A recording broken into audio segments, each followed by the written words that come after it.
दोस्तों, आज के वीडियो में हम डेडिकेटेड फ्रीट कॉरिडोर के बारे में समझते हैं जो आज़ाद भारत का सबसे बड़ा प्रोजेक्ट है। अराउंड 1,24,000 करोड़ में ये प्रोजेक्ट कंप्लीट होगा। डीएफसी का फुल फॉर्म होता है डेडिकेटेड फ्रीट कॉरिडोर। डेडिकेटेड मतलब समर्पित, फ्रीट मतलब मालगाड़ी, कॉरिडोर मतलब रास्ता। ये रास्ता सिर्फ मालगाड़ियों के आने जाने के लिए बनाया जा रहा है। इस पे कोई भी पैसेंजर ट्रेन नहीं चलेगी। डीएफसी का उद्देश्य है इंडिया को ट्रेड और कॉमर्स का पावर हाउस बनाना। देश के सभी राज्यों को बंदरगाहों से जोड़ेंगे रेल लाइन के द्वारा, जिसकी मदद से बंदरगाहों से किसी भी राज्य में 24 घंटे के अंदर अंदर माल लाना ले जाना कर सकेंगे। इस प्रोजेक्ट को, डीएफसी प्रोजेक्ट को गोल्डन क्वाड्रिलेटरल भी कहा जाता है। डीएफसी के इनिशियल स्टेज में 2 कॉरिडोर बनाए जा रहे हैं। एक है ईस्टर्न डीएफसी और एक है वेस्टर्न डीएफसी। जो कंपनी डीएफसी संभालेगी उसका नाम है DFCCIL, DFC corporation of India limited. ये इंडियन रेलवेज की तरह ही गुड्स रेलवे नेटवर्क सिस्टम को मैनेज करेगी। डीएफसी का कंट्रोल सेंटर प्रयागराज उत्तर प्रदेश में बनाया गया है। वहीं से ये इसका पूरा डीएफसी का कंट्रोल मैनेजमेंट होगा। डीएफसीसीआईएल कंपनी भी मिनिस्ट्री ऑफ रेलवेज के अंडर ही आती है। देखिए, जब देश आज़ाद हुआ था तब 80% ट्रांसपोर्टेशन जो है हमारे देश का वो रेलवेज के थ्रू होता था, जो आज सिर्फ 30% पर रह गया है। हैरानी की बात तो यह है कि ट्रांसपोर्टेशन कॉस्ट जो चाइना में सिर्फ 5 से 6% आती है, वही इंडिया में 30% तक आ जाती है। मतलब 100 रुपये की चीज़ में 30 रुपया जो है सिर्फ ट्रांसपोर्टेशन का ही लग जाता है। अभी रेलवेज के पास एक ही ट्रैक है जिसमें पैसेंजर और मालगाड़ी दोनों ही चलती है। इसकी वजह से मालगाड़ी को एक एक 2-2 दिन तक लाइन क्लियर होने का वेट करना पड़ता है, और ना तो पैसेंजर ट्रेन ऑन टाइम होती है और ना ही मालगाड़ी ऑन टाइम होती है। अभी करंटली अगर हमें दिल्ली से मुंबई सामान भेजना है तो ट्रेन से हमें 65 घंटे लगते हैं और ट्रक से हमें सिर्फ 26 घंटे लगते हैं।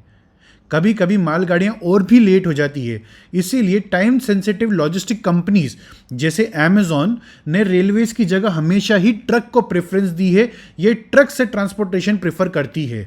हालांकि ट्रक में सामान ट्रांसफ़र करना 10 गुना महंगा पड़ता है ट्रेन के मुताबिक, फिर भी कंपनीज ट्रेन की जगह रोड से सामान भेजना प्रेफर करती है समय बचाने के लिए।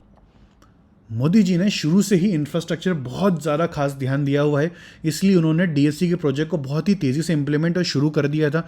दोस्तों, वेस्टर्न डीएफसी की लंबाई लगभग 1,504 किलोमीटर है और यह हरियाणा के दादरी स्टेशन से चलेगी और राजस्थान, गुजरात से होता हुआ मुंबई के जवाहरलाल नेहरू पोर्ट तक पहुंचेगी, जो इंडिया का सबसे एडवांस्ड हाईटेक बंदरगांव है। इस 1504 किलोमीटर के रूट में हरियाणा में 177, राजस्थान में 565, गुजरात में 565, महाराष्ट्र में 177 और उत्तर प्रदेश में 18 किलोमीटर की लेंथ शामिल है। वेस्टर्न डीएफसी का project Japan international cooperation agency द्वारा फंडेड है। वेस्टर्न डीएफसी के लिए 4 kilometre long tunnels, 262 bridges, 33 flyovers, 505 road over bridge, 200 road under bridge बनाए जा रहे हैं। दूसरा जो ईस्टर्न डीएफसी कॉरिडोर है उसकी लंबाई 1,875 किलोमीटर है और वो पंजाब के लुधियाना के पास सानीवाल से स्टार्ट होगा और हरियाणा, उत्तर प्रदेश, बिहार, झारखंड से होता हुआ कलकत्ता के दानकुनी तक जाएगा। इस 1,875 किलोमीटर के रूट में पंजाब में 88 किलोमीटर्स, हरियाणा में 72 किलोमीटर्स, यूपी में 1,078 किलोमीटर्स, बिहार में 239 किलोमीटर्स, झारखंड में 195 किलोमीटर्स और वेस्ट बंगाल में 203 किलोमीटर्स की लेंथ शामिल है।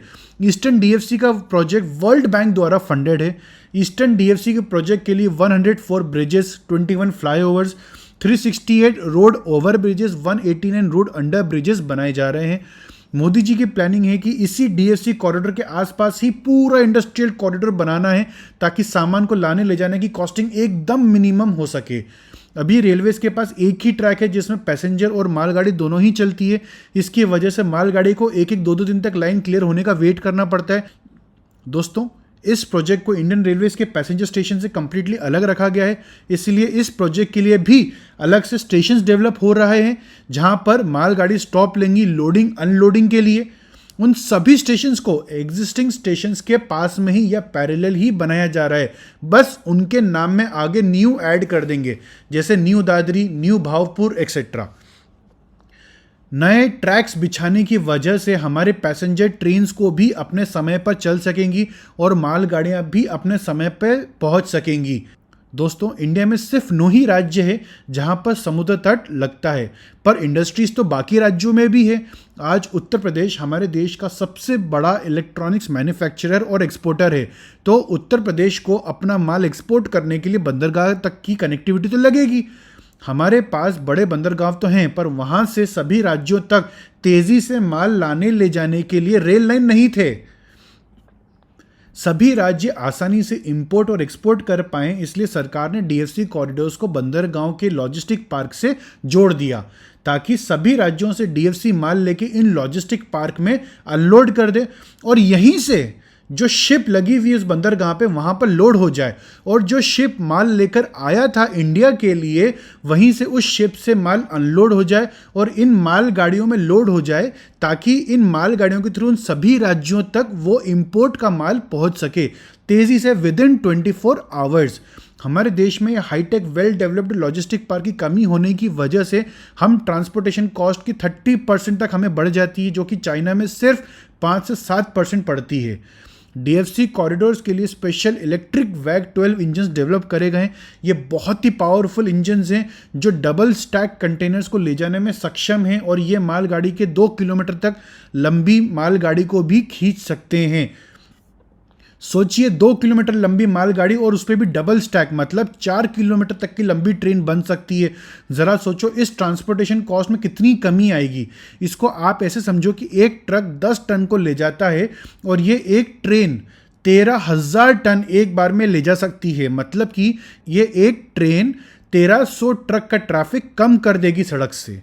और ये जो ट्रेन है वो 100 किलोमीटर पर आवर की स्पीड से चलेंगी।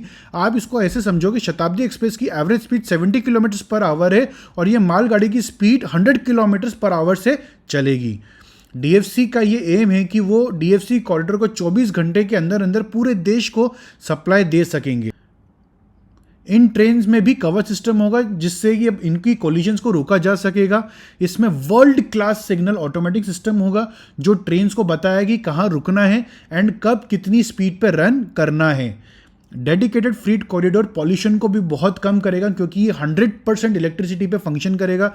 एक एस्टिमेट के मुताबिक डीएफसी के पहले 30 सालों में करीब 45 crore tonne carbon dioxide emission reduce होने के चांसेस होंगे।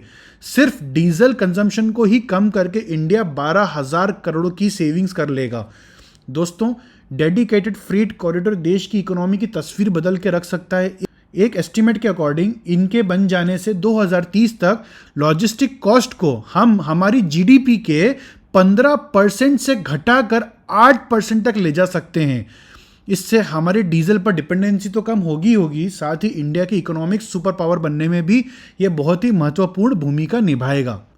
दोस्तों आपको ये वीडियो कैसा लगा हमें नीचे कमेंट बॉक्स में बताइएगा, और अगर आपको ये वीडियो अच्छा लगा तो आप प्लीज़ इसे शेयर और सब्सक्राइब करिए ताकि हमारा हौसला बढ़ेगा ऐसी और अच्छी वीडियोस बनाने के लिए।